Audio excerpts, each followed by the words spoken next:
Good morning, comrades. You are listening to WHIVLP New Orleans 102.3. This is your Good Morning Comrade for this week. Jeff and Robert on the show. What is happening, Robert? How you doing, homie? I'm doing all right. I mean, yeah, I haven't even uploaded last week's because I'm ridiculous and just life got away. But you're gonna hear me cry about Palestine for an hour. That's what I'm gonna upload. Probably when we get off of this. So if you're listening to this from the podcast, you'll get a two for one. So look out for that. What else news going on? I bought myself a toy. I own for, before somebody says, why didn't you get? So for full disclosure, I already own a Oculus Rift, like the second generation. But I got it used. I got it for like $200. So I was like, I have to know. And there's one or two video games I play that are just transcendent, and everything else, like that thing is collecting dust. Like I haven't put it on in probably 3 months. Cause it's hot. It's annoying. Graphically it's fine, but it's not for somebody who like hardcore plays video games. It's not for, like, it's just not for me. And I know there's all that buzz with like the Apple Vision Pro. You got the Vision Pro? No, on, Lord, no. My hatred for Apple, plus I hate Apple on a visceral level. Plus, like, the Vision Pro might be the best like commercial VR headset that you can buy compared to that other one that's like trains, like the U.S. Army has, that trains fighter pilots or whatever. I don't know what it's called, but it might be like the best one you can like don't have to wait for and can literally buy off the shelf in an Apple store.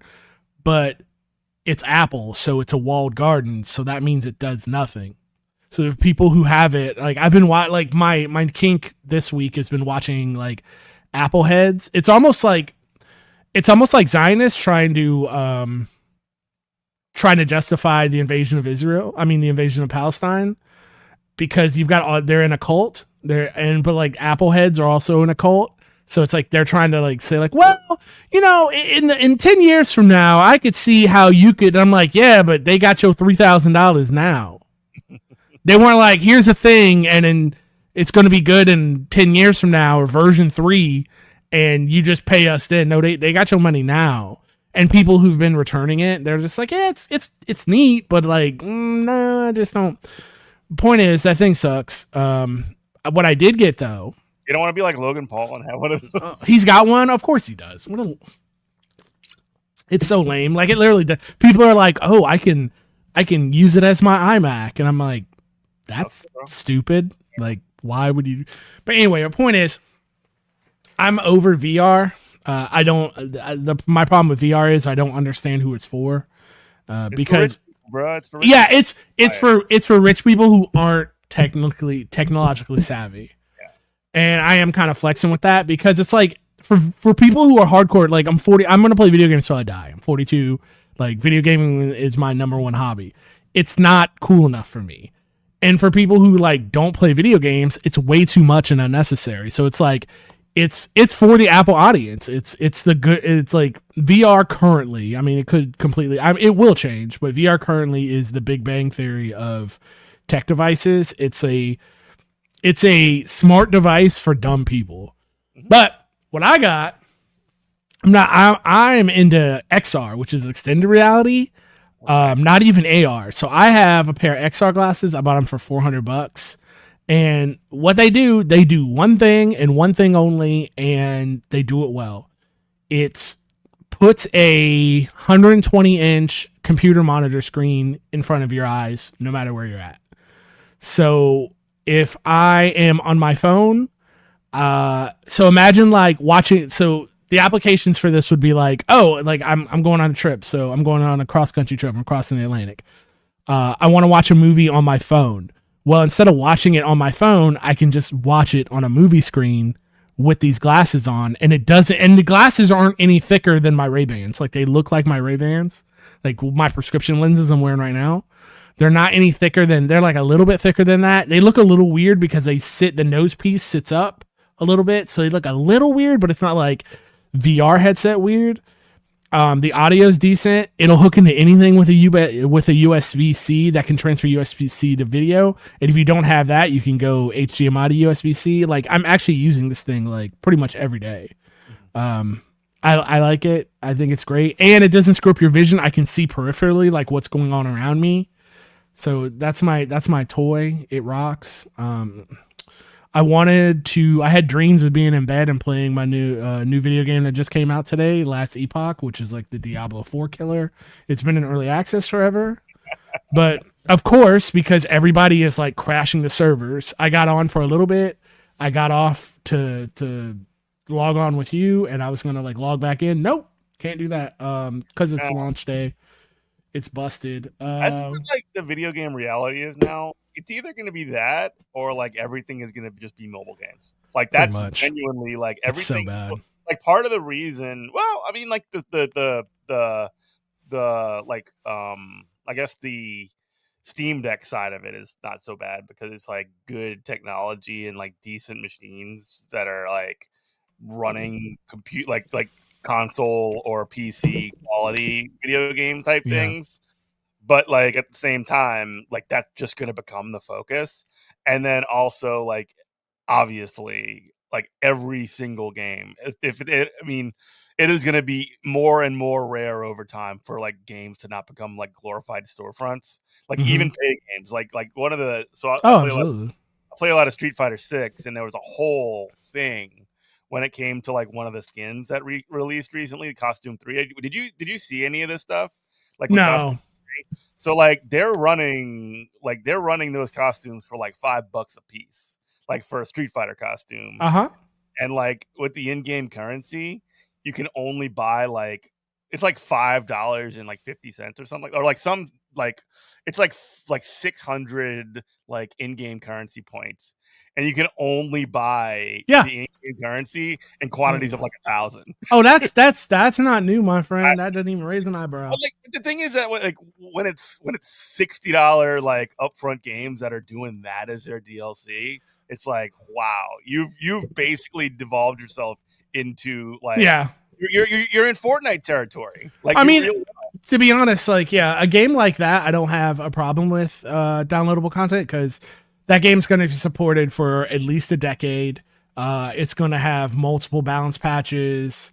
All they're going to be constantly working on the game. But the problem is, like, yeah, why hustle me? Why don't you say, hey, we got some stuff in here. You want to buy it? Here it is. It costs this much. Like, don't your game should be addictive, not your pricing stream. But that's a whole. Oh and my plus there's goodness. no like you know how if you can do like a thing where you can buy like all there's no bundle where you can buy Yeah. like all the costumes for like oh they're usually $5 a piece, but if you get all 16 of them or whatever, it'll cost you like $50 or something like that. No, it's like you need to pay for each one of them one by one. Absolutely. Brutal. It's messed up. It's capitalism. Capitalism bad. Yep. Capitalism is the final boss. Capitalism is behind is makes everything worse. Hmm. And behind every door, it holds every key. Hmm. It is what it is. It What's been is. going on with you, man? Me, I mean, literally just work. I mean, like, doing the Unions for All thing in Virginia. You know how it is.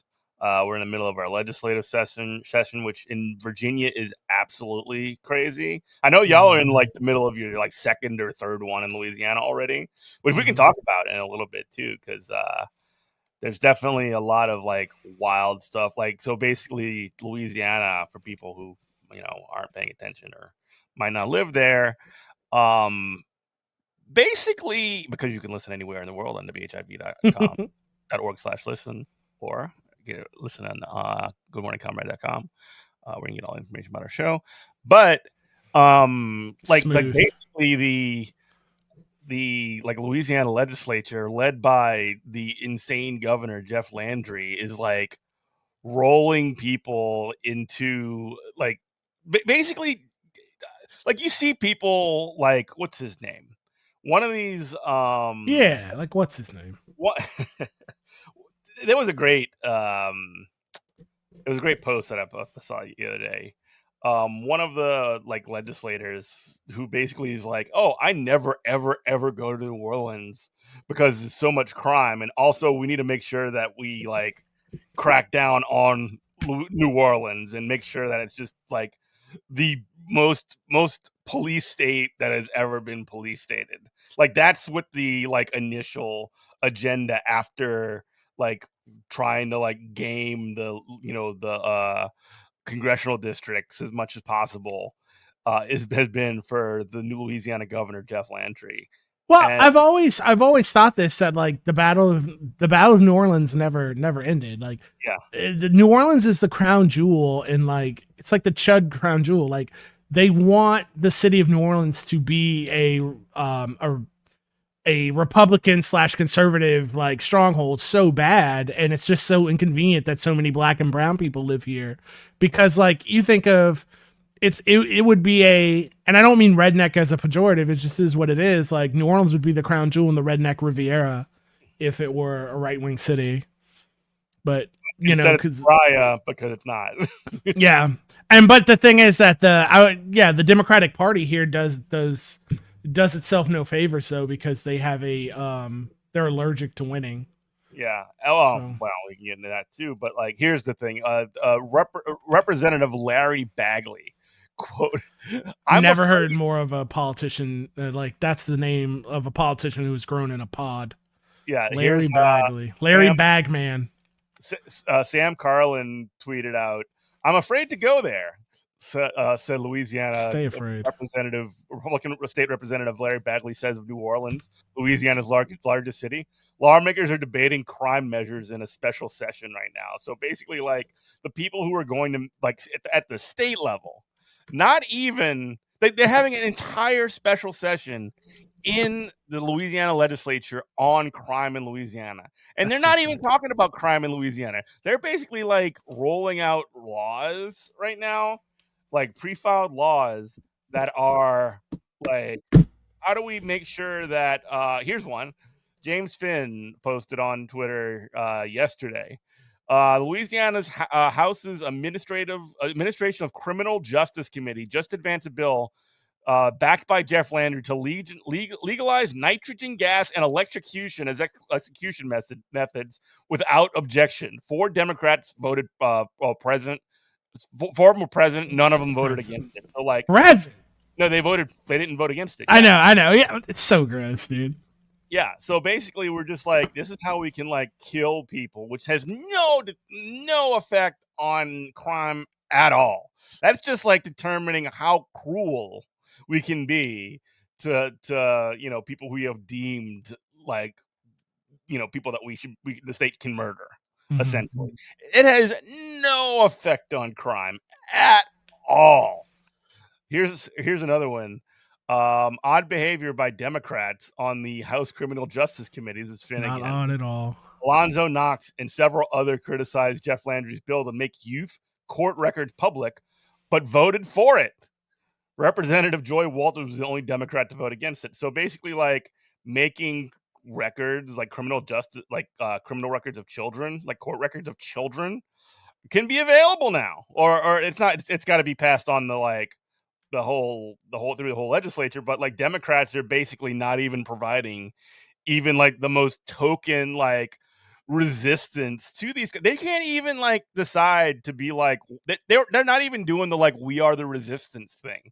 Nope. They're not even going to be like, hey, we must stand against the threat of Jeff Landry that he poses toward our state of our great state of Louisiana or whatever. They're just like, oh, we're going to wag our finger, but we're still going to vote for this thing or whatever. If they're not even wagging their finger that hard. One of our mutual friends was talking about, if you think that harm reduction doesn't matter, you got to see what Jeff Landry has in store for the state. And I'm like, yeah, harm reduction does matter, but vote for what? Vote for who? Like, where? Tell me who I'm supposed to vote for in this, because there's no opposition. There's like you said, there's not even resistance libs. Can you? This is not a rhetorical question. Can you tell me, like, because you were more know how the sausage is made more than I do. Can you tell me, like, what is even the point of them not being resistance libs? Why would you vote present or why would you I'm gonna vote for bills like that? Because the people who are going to come at you when it's time for reelection are going to come at you on the same things regardless. It's not going to protect you from a Republican saying you're soft on crime. So why even do this? I mean, I think it's very cute that you think that there's a strategy here. Like, Okay. there's not one. They're literally just like, how do we essentially like make it so that like they first off they're not interested in doing politics. They're not even interested in being um Oh. like they're not even interested in being um like having any kind of like delusions about like putting forward any kind of like alternative agenda towards or alternative vision for Louisiana for the Republicans. They want to be a permanent minority, the Democrats in Louisiana, at least with the current leadership. And they want to be a permanent minority, and they want to be like a barely even dissenting loyal opposition forever. Like that's the plan, if you ask me that they want to do. And basically like whenever an opportunity to raise money comes up, they'll send out emails and be like, look at all these horrible things Jeff Landry's doing or whatever. And then like when it comes time to actually like stop that stuff, stop the attack on trans children, stop the attacks on abortion, stop the attacks on like the city of New Orleans and children's court records and all these other things, they're just like, oh, okay, whatever. We need to make sure that we're making deals so that we can do it. Like it doesn't make sense other than the fact that they want to be they're with the program. They don't disagree, and they want to have their like when you see people like Mary Patricia Ray, one of these friggin' like consultants that like claims to come around and be able to like swag their finger at the left or whatever and like talk about how she knows how things get done and she's serious. Like you see what happens immediately when Jeff Landry gets elected. She's like taking positions in the freaking Landry like administration and like posing with her and the mayor of New Orleans and him and Katie at like various events and all these other things. It's ugh, like I mean, I can go on about this forever, but it's just like one of these sorts of situations where it doesn't matter what they do. It didn't matter even when there was a Democrat governor. When we had I mean, it was better, I suppose, in terms of like it wasn't just like active assault like on us in that given moment. Yeah, But we weren't like deploy the sentinels and hunt down yeah, trans children like they're but like mutants. Louisiana was under like like there was there was state police in New Orleans like all the time Yeah. Oh. because like it was just done just like Joe Biden at the national level does, like agreeing with the policy on a sort of like on a policy level, but only disagreeing with it on an aesthetic level. Like, oh, the difference between us and Jeff Landry is that he's just too mean about the way that he does the fascism. I mean, do you And have? Let me ask you as like a sidebar. Do you have an issue with? I understand kind of the sentiment you're getting at with the state police because they've been saying like, oh, the New Orleans needs the National Guard. It's like, shut up, you don't even know what you're talking about. You have no. These are the same people who will try to talk to you about the Constitution or whatever, saying that the National Guard needs to be deployed. But do you have a problem with? Because this is a real question. You have a problem with state police in New Orleans? Because I would think. Like I personally don't have an issue because with New Orleans being with Mardi Gras being what it is and New Orleans being a destination city, like I've always thought, forget state police. I want to know, especially during carnival season, how many plainclothes feds are on the ground because there has to be just like legions of them I mean, like of just like again, FBI agents in Hawaiian shirts.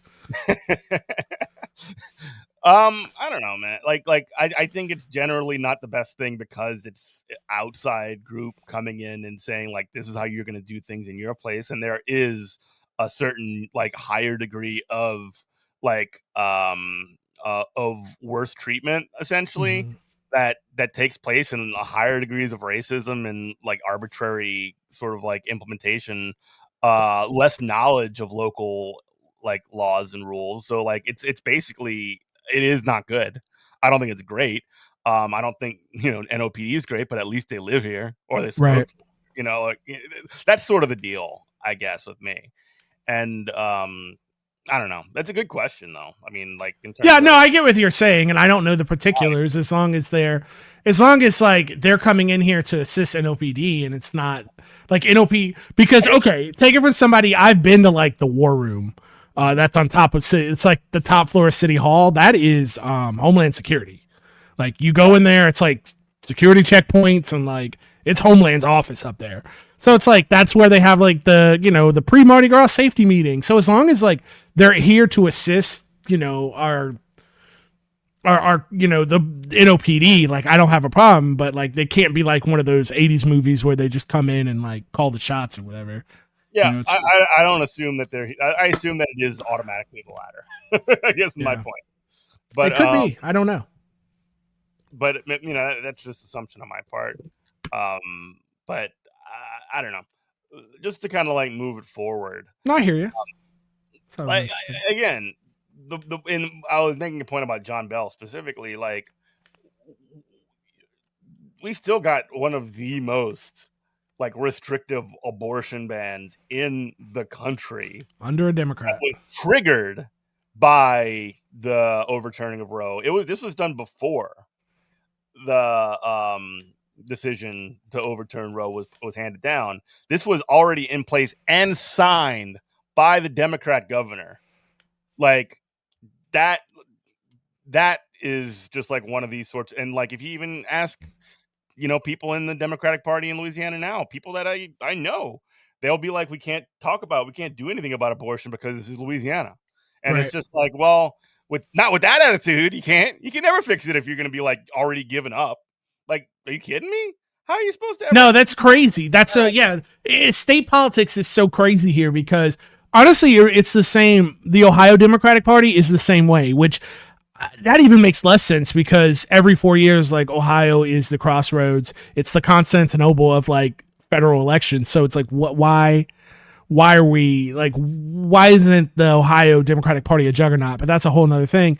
It's just like, there's no way, because let's be real about it. There's not a ton of people who live in Louisiana, in the great state of Louisiana. So there's absolutely no way the Republicans we should ever have a Republican governor with the tax base here of New Orleans and Baton Rouge. There's absolutely no way, but we allow it because, like you said, the Democratic Party. I almost said ours, like I'm part of the Democratic Party.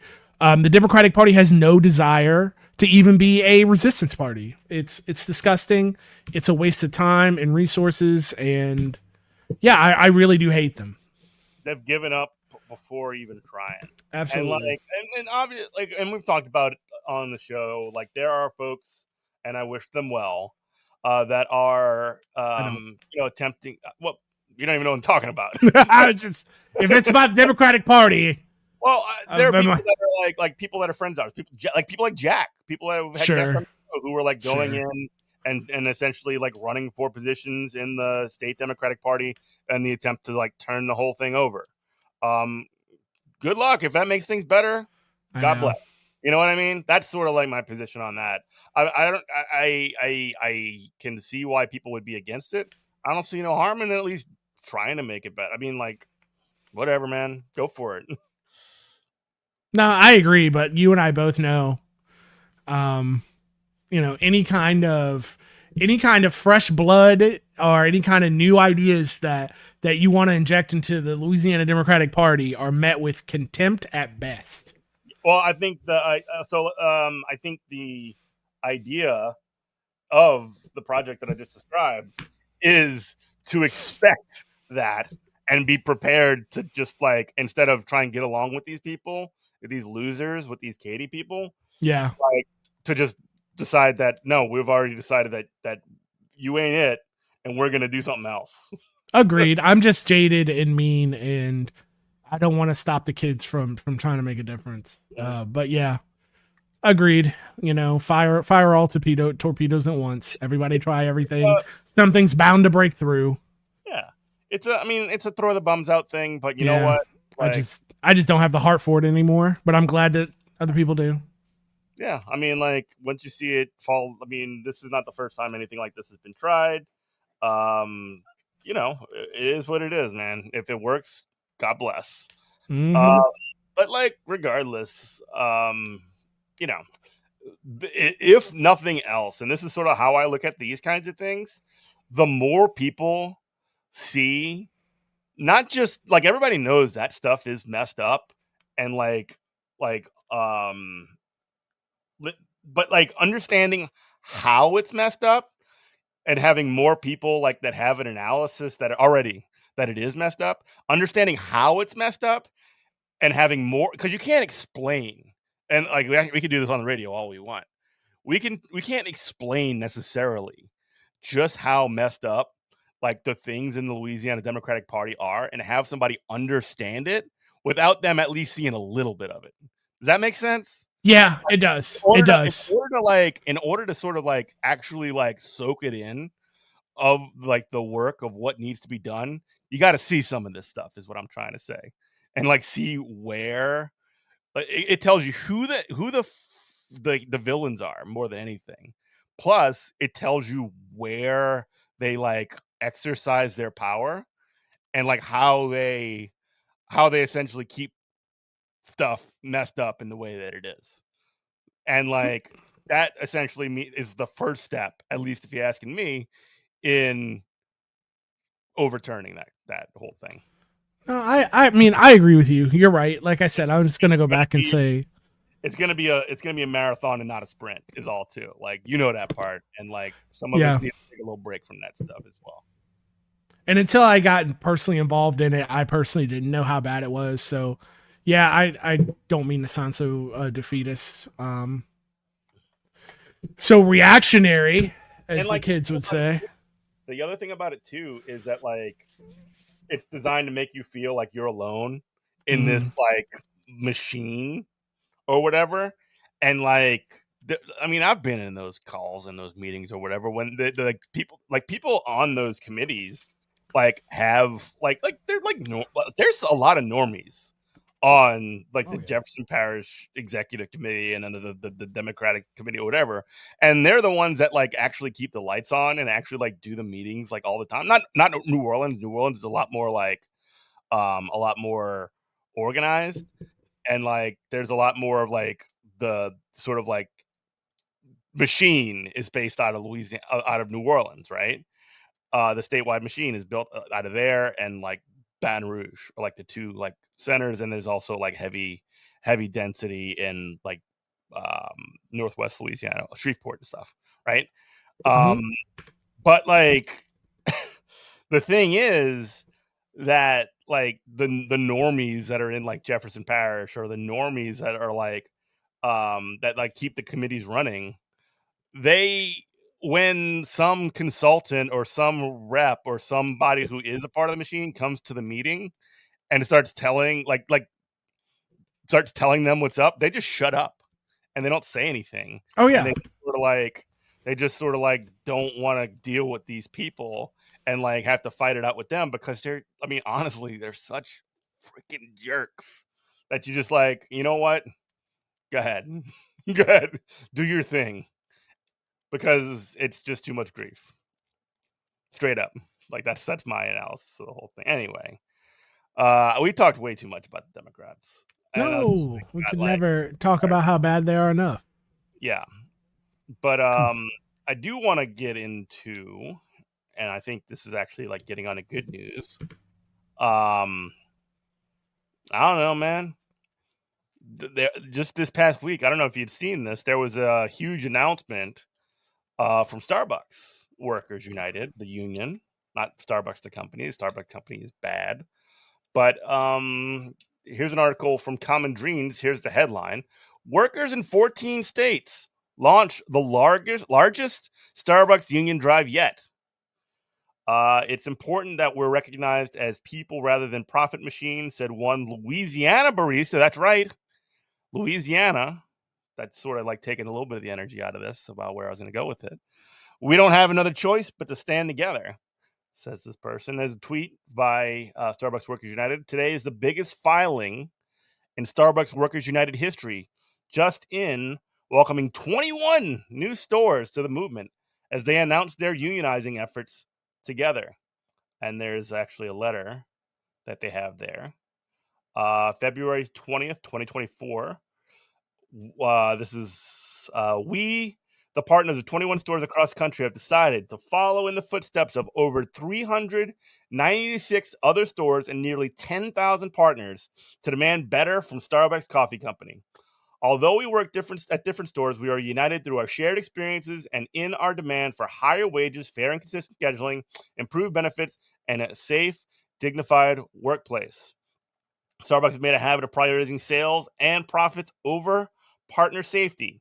We have worked through violent threats from customers, unsafe weather conditions, and a global panic. Despite our willingness to work regardless of this disregard for our health and safety, we have been met with higher and higher expectations without being given the resources to meet them. If you're that is something that rings very true. If you think back to all of our conversations that we've had with Starbucks workers, the one that actually led to our friend of the show, Billy, getting fired, was that they were working by themselves at night and were just overloaded by the I think it was the app orders. Problems with management are not unique to any of our stores, I should say. And by the way, that's corroborated by my discussion with literally every Starbucks worker I've talked to that has organized their shop, and also many who have not. Across the country, management is cutting hours, back to the letter, writing inconsistent and unreliable schedules, and placing more and more work on fewer and fewer partners. Really quickly, Starbucks calls their staff, their workers. Yeah, nobody's an employee. Nobody. Yeah.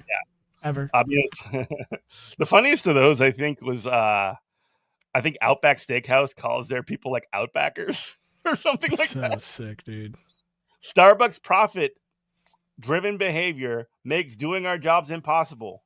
We cannot keep up with constant promotions, dilapidated equipment, and unclean stores. By the way, yeah, your coffee is like when they cut down staff in these stores. Those stores get gross, and the coffee you drink not so good. It's clear to us now more than ever that this one-sided relationship is no longer working. We partners, that one is in quotes, demand a say. We are the face of Starbucks. As employees, we deserve the same respect and dignity as the CEO. This dignity includes fair pay, clear communications with all partners, a say in the decisions that affect our day-to-day, better power balance, and manageable expectations. Partners are not merely your workers, but human beings. We have the right to pursue happiness outside of our work. We hereby demand recognition of the union as the bargaining representative for a full-time and regular part-time baristas and shift supervisors employed by Starbucks at the undersigned facilities. We're willing to demonstrate our majority support as the undersigned stores to a neutral party or the Starbucks representative. We demand that Starbucks immediately begin bargaining with the union over terms and conditions of employment. So 24 more stores have essentially filed or declared their intent for a union election. The locations are Little Rock, Arkansas. That's the South. Antioch, California. San Jose, California. Seal Beach, California. So 3 in California. Lakewood, Colorado. Longmont, Colorado. Chicago, Illinois. 2 in Chicago. Sulphur, Louisiana. Sulphur. Let's go. Sulphur. Grand Forks, North Dakota. Long Island, New York. 2 of them in New York. 1 in Park Slope. Reno, Nevada. Columbus. Denton, Texas. Kimball Junction, Utah. Christiansburg, which is like western, like around Roanoke, Virginia. Mill Creek, Washington. Madison, and 2 stores in Madison, Wisconsin. Robert, what say you about 21 Starbucks stores filing for union election at the same time? I will ask, and I think I might have asked this question before, and you gave me a good answer, but I have a bad memory. What is stopping Starbucks? Why? Because when I worked retail, and the thing that always was said, you know, if It was like living in Warhammer 40K. If the store even breathed union, it was exterminatus. Like they were just going to close the store. Why does this multi-billion-dollar international company, like, why are these labor unions even able to pop up? Why are they not just Trust closing me, the stores? they are doing that. Oh, they They've are. closed Okay. many of these stores, and I don't know the exact total number, but like the fact, I mean, so I'm looking at this right now. This is an article from. This is actually an article from yesterday, the 20th. I'm sorry, we're recording on Wednesday, the 21st.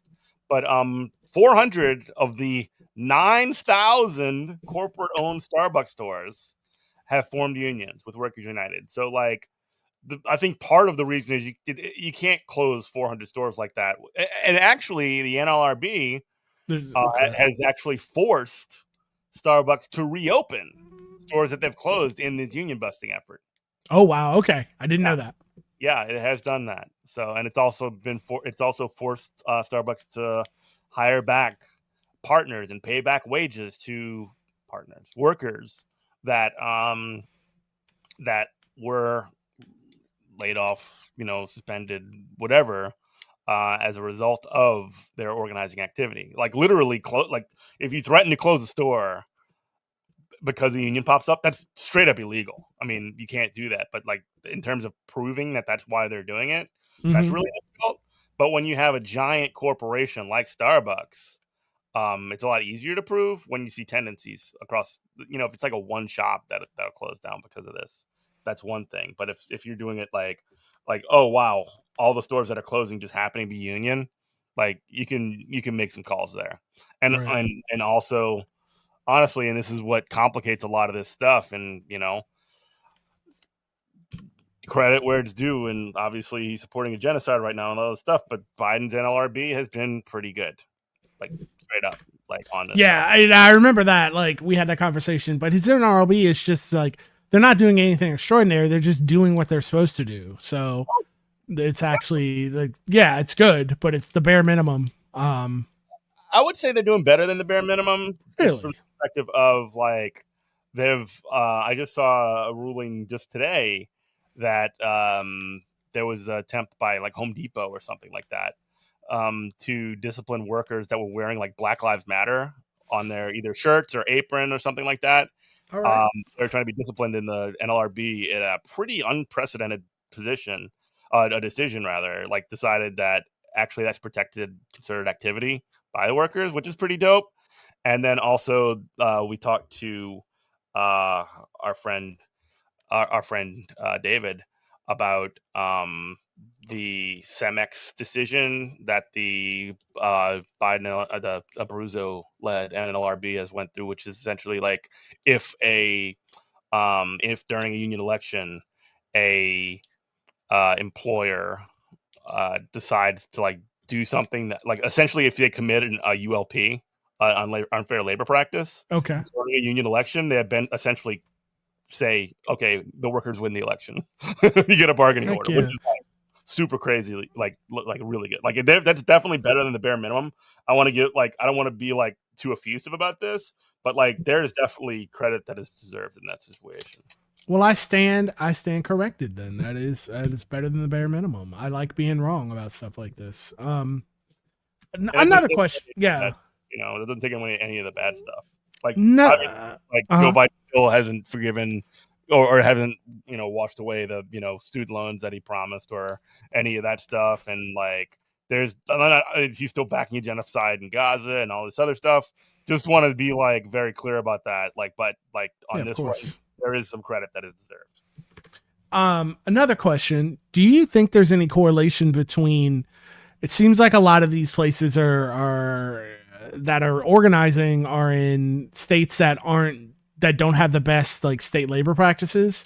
Do you think there's a correlation between like why you're seeing union organization of Starbucks in um, Arkansas as compared to like in LA, Los Angeles? I just Well, they picked were, something out of my yeah, yeah.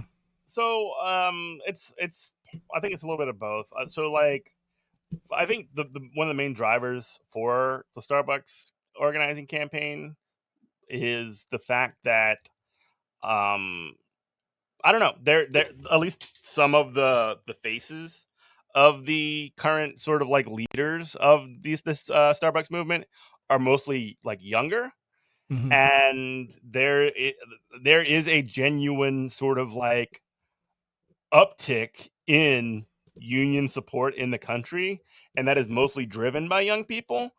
But which is dope. You don't see that much of a difference. So like the fact that there are unions like at Starbucks popping up in places like Sulphur is a good thing. However, like you see a lot of stores popping up in big cities like New York and LA and all these other places Oh, as you well. do? Okay. They're everywhere. Okay.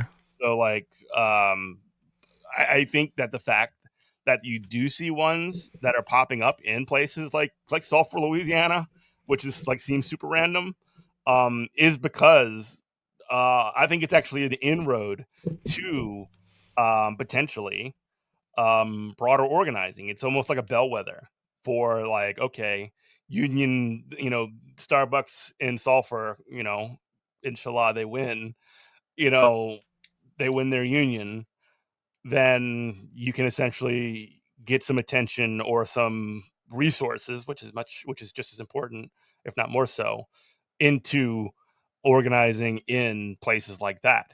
Places like Bessemer, Alabama, where there was a huge Amazon drive years ago. Things like that. I think that's what the value of Starbucks, because this could be like the first introduction that many people who are not even Starbucks workers have with any union at all ever. Absolutely. So like, wow, if these workers at the start, but they could be like really important ambassadors for the labor movement potentially, and people love their Starbucks person. Yeah, that's just interesting.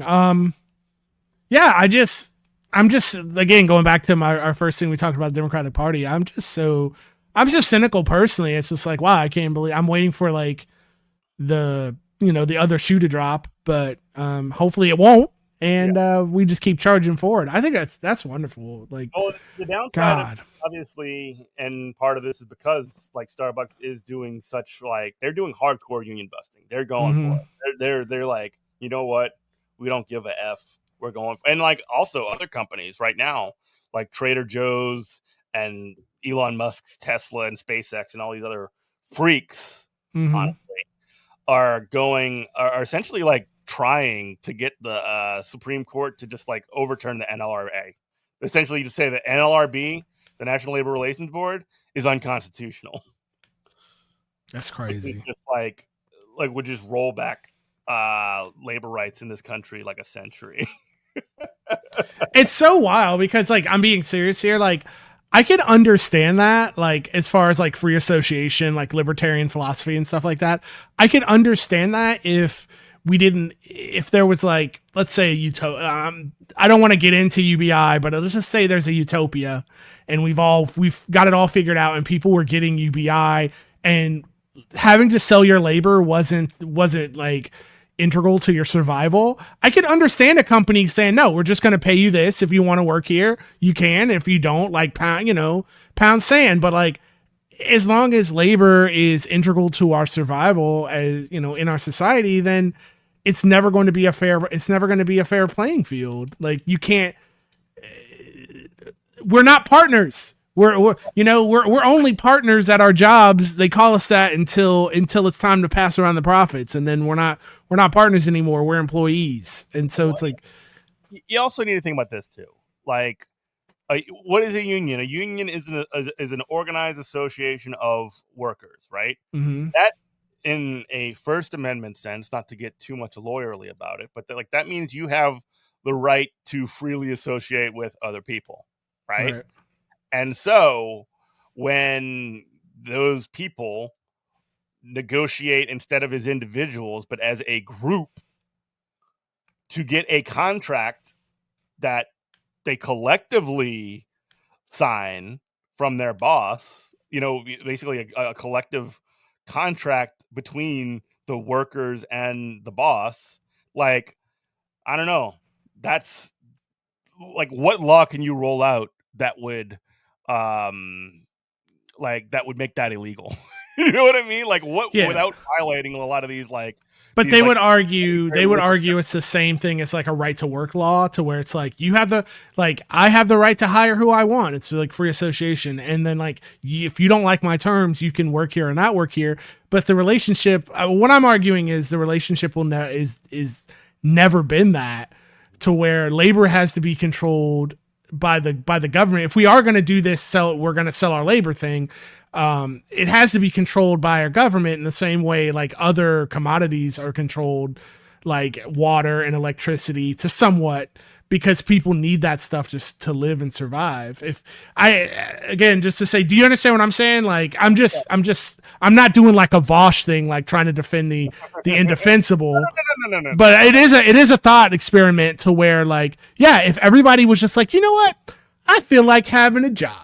You know what? I just love coffee so much. It'd be really nice to learn how to make a caramel macchiato and make a little money. That'd be a swell thing to do, to spend my days. That's what I like to do. And you go do that, and Starbucks would be like, okay, well, you want to work here? It pays, $10.50 an hour. If you don't like that, don't work here, I guess. But like, we don't live in that world, and we're never going to live in that world. People have to have that job to survive. It's like, not to get too heady about it, it's like when your boss would say, we've all had those jobs. If you don't like it here, quit. And then they know you can't do that. But every now and then, a person like me who's been told that, and a person like millions of people across the United States, you hear that so often, you're like, you know what? I think I will.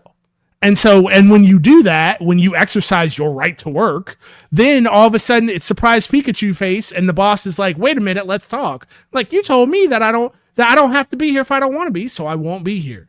But we just don't live in that world. And that's why they say stuff like that.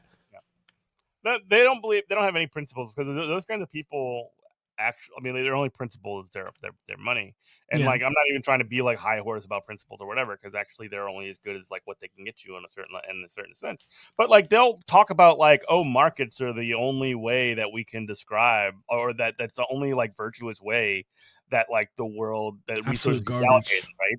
And then so like what you're doing essentially when workers have the ability to organize together, they're increasing their own value. They're increasing their own commodity value. If labor is a commodity, just like everything else is a commodity, then they're increasing that. They're acting in their own rational economic interests or whatever. And the only way, and also they're using their own right to be a freaking libertarian about this.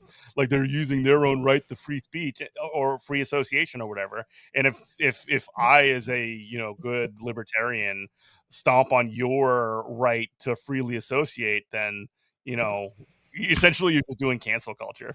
No, that's 100% true. Well, and those same perfect case of, I mean, these people they don't believe in anything other than just like, sack that money from me and only me, and that's the only thing that matters. Yeah, I mean, yeah, to go back to your side, like, yeah, absolutely. The same people who are crying, about who would make that free association and free market argument are the same ones looking for government handouts when they make bad bets in the market. Yeah.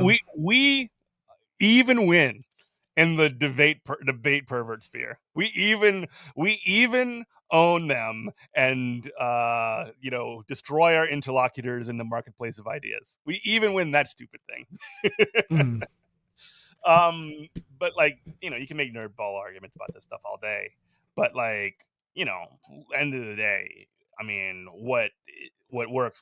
I mean, union workers definitely make more money than non-union workers, and all that other stuff as well. And plus, unions drive up wages and benefits for everybody. And that's even more important, I think, because I've made this argument before. Even if you work in a shop that makes more than the union shop up the road, the only reason why you're doing that is because of the union shop up the road. That's it. There's no other reason why they do that. I probably told that story 100 times. So where, I live in Cincinnati, and the Ford plant is in suburban, Cincinnati, and people who work at the Toyota plant will be like, oh, we make just as much as they do and have more time off. And we don't have a union. We don't have to have a union. It's like, that's because of the union is up the street, my dog. Like if Ford didn't have that union, Toyota would be like, you got to live in the factory, pull out your cot, and you'll get 3 MREs for the day. Mm-hmm. Like that. So no, they have people working for free in this country, you know, to start this country. So I don't want to hear about how we're partners, because we're not partners. Never have been. But yeah, shout out to the Starbucks workers that are at 21 stores, obviously, and you know, holler at Starbucks Workers United if you work at a Starbucks and you listen to the show and you want to organize your own shop. Ooh, I read a really good. I actually deployed it over the holidays. If anybody who's doing, you know, BDS/Starbucks boycott, and you got a Starbucks gift card, what do you do with that? Well, what you do is you go into Starbucks and you buy the cheapest possible thing they have, like a string cheese stick, or I don't know, one of those little juice boxes for whatever they got that's in that like cooler that they try to hustle on you. Mm-hmm. And you get that, right? And then so whatever is on your gift card, you use the gift card, and then you put the remainder as a tip, and throw the gift card away. That's interesting.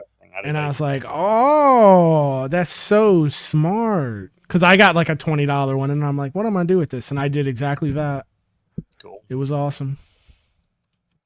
All right. One super last thing before we get out. We have about 5 minutes left. Mm-hmm. I wanted to shout out, because it wouldn't be an episode of GMC in this current day and moment if we didn't talk about Palestine. But this is good news, actually, despite all the horrible things that are happening. I'm glad and happy to see people from the labor movement, national and international unions have formed a coalition to basically a national labor network for a ceasefire, which is super sick, like super dope. They are comprised of many of the leading unions in the country, anchored, in my opinion at least, by UAW, the United Auto Workers, who just came off of their massive, victorious sit-down strike just last year, but also joined by the American Postal Workers Union, the American Flight Attendants, AFA-CWA, shout out to Sarah Nelson, National Nurses United, International Union of Painters and Allied Trades, so one of the building trades, probably the most progressive of the building trades, honestly. The National Association of Educators, which is a teachers union. That's the biggest teachers union in the country, actually. And the United Electrical Workers, UE. They are the major unions that are involved in this network. And they are calling for the following. National Labor Network for Ceasefire supports an immediate ceasefire in Gaza between Israel and Hamas, restoration of basic human rights, immediate release of hostages taken by Hamas, unimpeded full access for humanitarian aid, and our president calling for a permanent ceasefire. Now, a lot of people say, and I would actually agree with them, that is something that does not necessarily go far enough in the grand scheme of like ending the occupation and ending the occupation and the apartheid that has taken place in Palestine. I would agree with that. However, in order for that to even have a chance of happening, you need to have a ceasefire. Like, that's sort of like my approach. Robert, what say you? It's absolutely beautiful that we've reached a place from like the precipice of the labor movement, like completely dying, to the labor movement getting involved in politics that doesn't necessarily involve labor. But at the end of the day, it does involve labor because of, a lot of people don't know this. The workers. Yeah. Like the state of is not real is they're down. Their economy's down 20% since the war started. Their credit rating has been down, has been devalued by Moody's, and a lot of it is because of the tourism is shut down, and also they don't have is not real does not have their legion of cheap Palestinian exploited labor that they can exploit from right now. So again, capitalism bad. Behind all locked doors, it's always a capitalist at all points. And so when you start messing with these people's money, that's how you get results. So I'm super happy and excited about this. Yeah, I can just read a little bit more from their statement. We members of the American labor movement mourn the loss of life in Israel and Palestine. Now, obviously, you can say that sounds a little bit both sidesy. It's fine. Who cares? I don't care. We express our solidarity with all workers and a common desire for peace in Palestine and Israel. And we call on President Joe Biden and Congress to push for an immediate ceasefire and an end to the siege in Gaza. We cannot bomb our way to peace.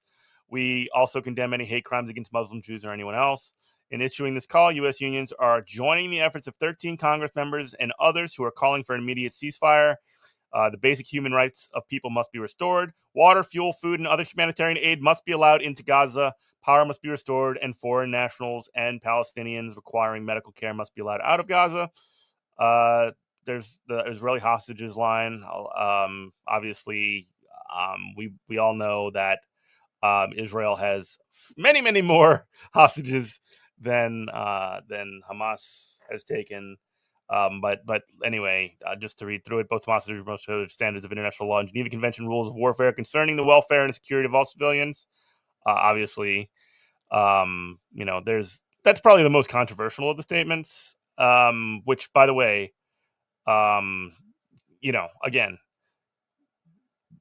something has to be good enough in terms of like this when you see UE, the United Electrical Workers Union, involved in something like that, that is as far left as the labor movement goes, essentially. I mean, yeah, I'm glad that you stated that, because as radical as we like to think they are, I'd like to think, like, I know you do, but I like to think, like, personally, I have some kind of common sense. It's like, we're talking about a labor union, not the black bloc. But if they want to be black bloc, I'm completely for that too. But that's just not their function. That's not what they are. So like, this is strong. And if they come up with some kind of lever that actually puts, pressure on capital, that's the strongest thing they can possibly do. But I don't expect that all at once. You've got to, kind of dip your toe into that water and move slowly into it. Yeah. And there must be a ceasefire in Gaza. The cycle of violence must stop, and negotiations for an enduring peace proceed. It doesn't even like say what that should look like, which is fine, actually. The U.S. must act. We call on President Biden to immediately call for a ceasefire. The road to justice cannot be paved by bombs and war. The road to peace cannot be found through warfare. We commit ourselves to work in solidarity with Palestinian and Israeli peoples to achieve peace and justice. Union members come from diverse backgrounds, including Jews, Muslims, and Middle Eastern communities. The rising escalation of war and arms sales doesn't serve the interest of workers anywhere. That's 1,000% true. Nope. In the end, we all want a place to call home and for our children to be safe. Working people around the world want to deserve to live free from the effects of violence, war, and militarization. Thousands of Americans have joined the groundswell of global solidarity demanding a ceasefire now. It's the labor movement's turn to make our voices heard and demand a ceasefire. Together, we can stand for peace, justice, and a better future for working people everywhere. And then you can actually sign up for that. Laborforceasefire.org is where you can get more information or sign up on that. That's super dope. Really great to see the labor movement leading the way on this. And honestly, I mean, part of the argument that some of these unions are thinking about. Let's be realpolitik about it for a minute. Like, part of the reason that Joe Biden's numbers are in the toilet, and it's even a possibility that Trump is going to win in November, is in no small part because Joe Biden is like, you know what? I'm going to destroy my own political coalition to back this genocide no matter what. And all of the stuff that we talked about with the NLRB and all of the the even marginally decent stuff that the Biden administration has done, just basically rolling the dice on that to throw it all away just to support the murder of Palestinians. And that's just unbelievable.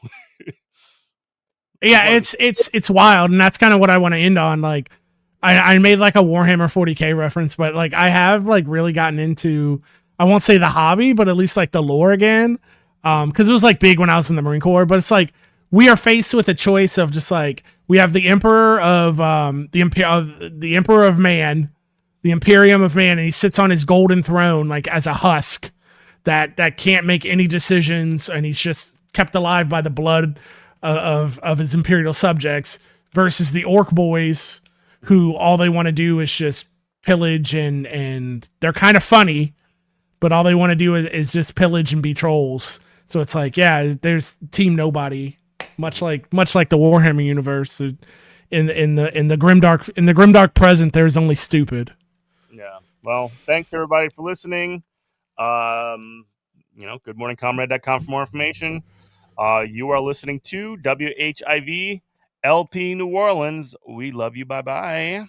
Bye.